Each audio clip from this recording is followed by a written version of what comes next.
প্রিয় ভাই ও বোনেরা, আমরা সবাই জীবনে নিরাপত্তা চাই, কিন্তু মৃত্যুর কথা ভাবলে আমাদের অনেক ভয় হয়। এই জায়গায় যিশু একটি আশার কথা বললেন, যখন সুসমাচার তার 14 অধ্যায় 2 পদ এমনই বলে, আমার পিতার ঘরে অনেক জায়গা আছে, আমি তোমাদের জন্য জায়গা তৈরি করতে যাচ্ছি। আমেন। এর মানে হলো ঈশ্বর আমাদের ভুলে যাননি, আমাদের জন্য তার কাছে জায়গা আছে।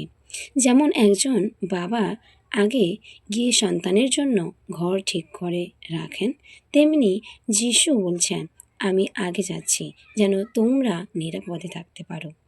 এই কথাটি আমাদের বলে, মৃত্যু শেষ নয়, ঈশ্বরের ভালোবাসা এখনও শেষ হয়ে যায়নি।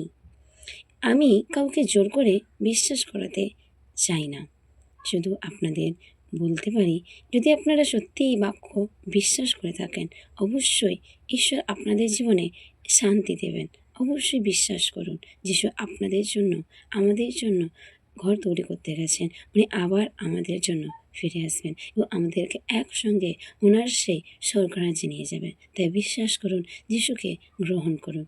আমেন। Thank you.